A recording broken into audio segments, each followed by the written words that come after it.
আমন্ত্রণ দীপ্ত সংবাদে আপনাদের সাথে আছি আমি ইয়াসমিন সুমনা। প্রধানমন্ত্রী হওয়ার পর বৃহস্পতিবার দ্বিতীয় দিনের মতো সচিবালয়ে অফিস করেছেন প্রধানমন্ত্রী তারেক রহমান। এদিন বিএনপির নির্বাচনী ইশতেহারের গুরুত্বপূর্ণ দিকগুলো, বিশেষ করে ফ্যামিলি কার্ড, খাল খনন ও বৃক্ষরোপণ কর্মসূচি বাস্তবায়নের কর্মপরিকল্পনা নিয়ে আন্তঃমন্ত্রণালয় বৈঠক করেন তিনি।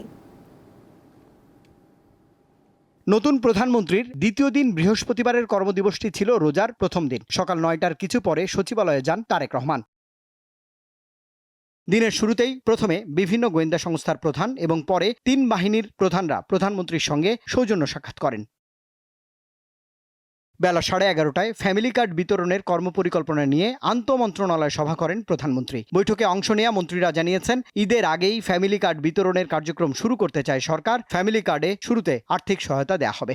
যে মা পরিবারের নেতৃত্ব দেয় সেই মার নামে এটা ইস্যু হবে এবং ওনারা এটাকে গ্রহণ করবে এবং আমরা এটাকে একদিনে পারবো না, এটাকে আমাদের এনআইডির সাথে কোইনসাইড করে আমরা দ্রুততম সময়ের মধ্যে, তবে এটা দেখা যাবে যে আমরা আগামী 6 মাসের, ঈদের আগে তো অবশ্যই শুরু হয়ে যাবে, বাট দেখা যাবে যে 3 মাস 6 মাসের মধ্যে আমাদের কাভারেজ মোর দেন 50% হয়ে যাবে। দেশের প্রায় 5 কোটি ফ্যামিলিতে আমরা ফ্যামিলি কার্ড দিব।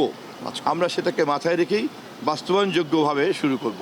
মূলত টাকার পরিমাণের চাইতেও সমস্ত নারীকে ফ্যামিলি কার্ডের নেটওয়ার্কের মধ্যে আনাটাই আমাদের একটা প্রধান লক্ষ্য। দুপুরের পর বৃক্ষরোপণ ও খাল খনন কর্মসূচি নিয়ে আন্তঃমন্ত্রণালয় সভা করেন প্রধানমন্ত্রী। জানা গেছে, 2টি প্রকল্পই শিগগিরই দৃশ্যমান হবে।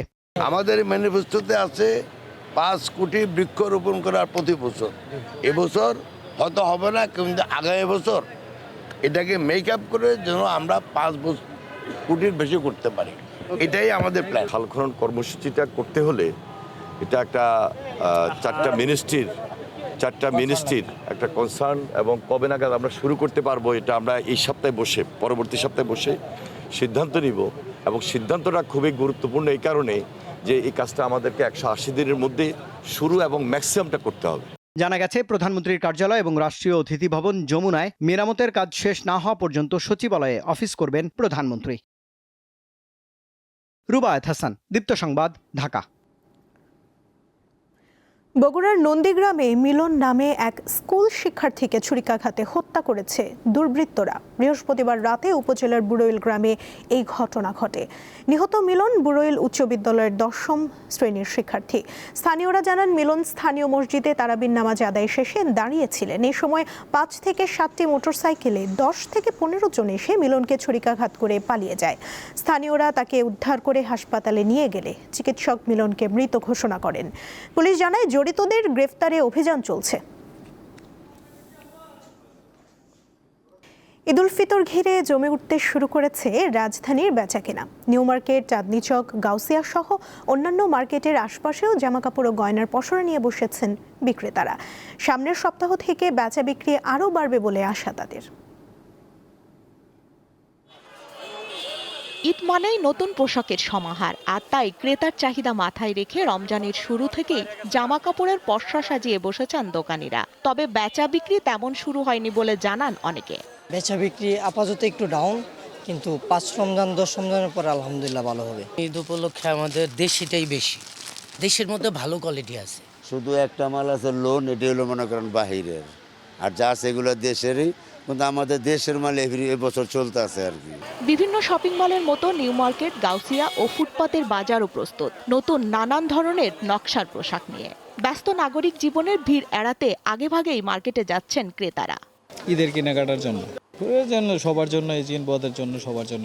আসলে আসছি ডাক্তার দেখাতে, ভাবলাম ডাক্তারের রিপোর্ট অনেক দেরি হবে, একটু ঢুমেরে যাই, দেখে যাই। অনেক কিছু ঘুরে ঘুরে পছন্দ করতেছি, কিন্তু পছন্দ হচ্ছে, কিন্তু দামে হচ্ছে না। রমজানের প্রথম দিন দুপুরে ক্রেতা বিক্রেতার হাকডাক শূন্য রাজধানীর নিউ মার্কেট এলাকা। রকমারি পণ্যের পসরা সাজিয়ে বসা বিক্রেতারা জানান, এবার নির্বাচনের আগে ক্রেতার আনাগোনা থাকলেও প্রথম রমজানে কিছুটা কম। বেচা বিক্রি একদমই কম, আর লোকজনই নেই, কিন্তু রমজানের আগে 4-5 দিন একটু বেচা কিনা ভালো ছিল আর কি। নির্বাচনের আগে কিন্তু এত ভালো বাইরে নেই, এখন নির্বাচনের পরে কিন্তু এখন নতুন নতুন ডিজাইন, অনেক ডিজাইনই বাইরেছে।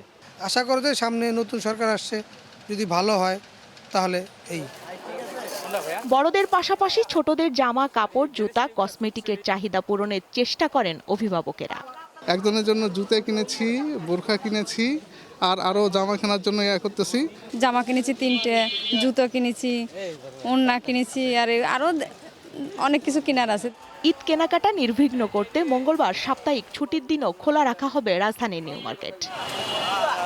স্বস্তিকা সিংহ, দীপ্ত সংবাদ, ঢাকা।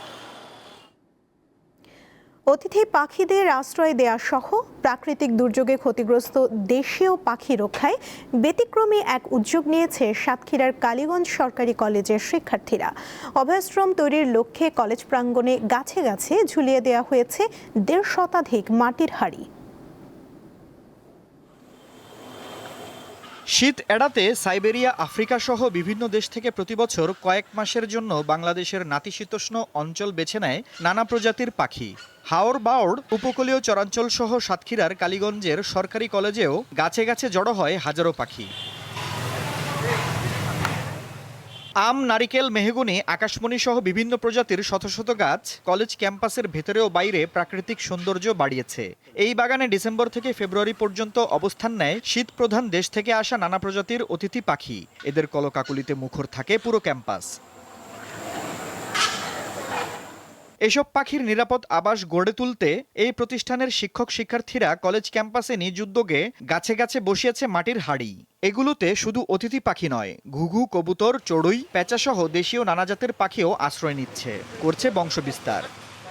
ছাত্র এবং আমরা শিক্ষকরা মিলে একটা সিদ্ধান্ত নেই যে আমরা কিছু মাটির পাত্র এই গাছগুলোতে স্থাপন করব, যাতে পাখির বাসাগুলো নিরাপদ হয়। তো উদ্যোগটা ছিল বার্ড স্যাংচুয়ারি প্রোগ্রাম, পাখিদের নিরাপদ অভয়ারণ্য গড়ে তোলা, জীববৈচিত্র্যের রক্ষার্থে আমাদের এই প্রোগ্রামটা ইতিমধ্যে আমরা সফলভাবে বাস্তবায়ন করতে পেরেছি। এটি শিক্ষার্থীদের ভিতরে পরিবেশ সম্পর্কে তাদের সচেতনতা বোধ তৈরি হয় এবং এর পাশাপাশি আমাদের সাধারণ সমাজের উপরে, মানুষের উপরে এটি প্রভাব ইতিবাচকভাবে আমি পড়বে বলে আমি বিশ্বাস করি। এই উদ্যোগ অন্যান্য শিক্ষা প্রতিষ্ঠান সহ বিভিন্ন সংগঠনকে অনুপ্রাণিত করবে, এমনটাই প্রত্যাশা সংশ্লিষ্টদের। আফরিদ হাসান, দীপ্ত, বার্তাকক্ষ। খেলার খবর। এফসি নারী এশিয়ান কাপ সামনে রেখে 26 সদস্যের চূড়ান্ত দল ঘোষণা করেছে বাফুফে। দলে জায়গা পেয়েছেন সুইডেন প্রবাসী স্ট্রাইকার আনিকা রানিয়া সিদ্দিকী। মিশন অস্ট্রেলিয়ার উদ্দেশ্যে গত রাত 2টায় ঢাকা ছাড়ে বাংলার মেয়েরা। এর আগে সংবাদ সম্মেলনে অধিনায়ক জানান, প্রতিপক্ষ কঠিন হলেও কোনো চাপ নেই তাদের। তাদের হাত ধরেই পরপর দুবার সাফে শ্রেষ্ঠত্বের মুকুট পড়েছে বাংলাদেশ। তাদের পারফরমেন্সে এবারই প্রথম এএফসি এশিয়ান কাপের মূল পর্বে খেলার সুযোগ পেল বাংলার নারীরা। গেল জুনে বাছাইয়ের 3 ম্যাচে অপরাজিত থেকে দেশের ফুটবলকে নিয়ে গেছে বৈশ্বিক আসরে। অথচ হামজা, সমিত, ফাহমিদুল কিংবা কিউবা মিচেলদের মতো হেভিওয়েট তারকা থাকা সত্ত্বেও পুরুষ দল ঠাঁই করে নিতে পারেনি এশিয়ান কাপে। লম্বা একটা প্রস্তুতির সুযোগ পেয়েছি, তবে আরো কিছু ম্যাচ খেলতে পারলে ভালো হতো। আনিকার মতো প্রবাসী ফুটবলারও পেয়েছি আমরা। বাংলাদেশের মেয়েদের পারফরমেন্স নিয়ে আমি আশাবাদী, তবে প্রতিপক্ষ বিবেচনায় আমাদের কঠিন বাস্তবতাও পাড়ি দিতে হতে পারে। 12 দলের 21তম আসরে বাংলাদেশ খেলবে বি গ্রুপে। 3 মার্চ ওয়েস্টার্ন সিডনির কমব্যাংক স্টেডিয়ামে টুর্নামেন্টের 9 বারের চ্যাম্পিয়ন চীন, 6 মার্চ 3 বারের শিরোপাধারী বিশ্ব র্যাঙ্কিংয়ে 9 নম্বরে থাকা উত্তর কোরিয়া এবং 9 মার্চ পার্থে উজবেকিস্তানের মুখোমুখি হবে বাংলাদেশ নারী দল। এশিয়া কাপের যে চাপটা, ওইটা চাপ নিচ্ছি না আমরা যেভাবে সবসময় খেলি আমরা ওভাবেই খেলার চেষ্টা করব। এশিয়ান কাপের মূল পর্ব নিশ্চিতের পরেই মিশন অস্ট্রেলিয়ার প্রস্তুতি শুরু করে বাফুফে। পরিকল্পনা ছিল অনেক কিছুর, কিন্তু বাস্তবতার সাথে মিলটা খুব একটা ছিল না, স্বীকারও করেন বাফুফে নারী উইংয়ের চেয়ারম্যান। আমি মনে করি যে আরো ভালো হতো যদি আমরা বাইরে কোনো দেশে তাদেরকে রেখে ট্রেনিং করাতে পারতাম এবং আরো কিছু প্র্যাকটিস ম্যাচ খেলাতে পারতাম। দেন আমি মনে করি প্রিপারেশনটা আরো বেশি ভালো হতো, স্ট্রং হতো। এই জায়গায় তো ল্যাকিংস আছেই। 25 ফেব্রুয়ারি সিডনির ওয়েস্টার্ন ইউনাইটেড দলের সঙ্গে একটি প্রস্তুতি ম্যাচ খেলার কথা রয়েছে বাটলারে শিষ্যদের। অস্ট্রেলিয়ার 5 ভেন্যুতে হবে এশিয়ান কাপের এবারের আসর। কোয়ার্টার ফাইনালে ওঠা 8 দলের সুযোগ থাকবে 2027 ব্রাজিল বিশ্বকাপ এবং 2028 লস অ্যাঞ্জেলস অলিম্পিকে খেলার। মোহাম্মদ হাসিব, দীপ্ত স্পোর্টস, ঢাকা। এই ছিল এখনকার মতো। পরবর্তী সংবাদ বেলা 12টায় দেখার আমন্ত্রণ রইল। এছাড়া আরও তথ্য পেতে যুক্ত থাকুন দীপ্ত ডিজিটাল প্ল্যাটফর্মের সাথে। ধন্যবাদ সবাইকে।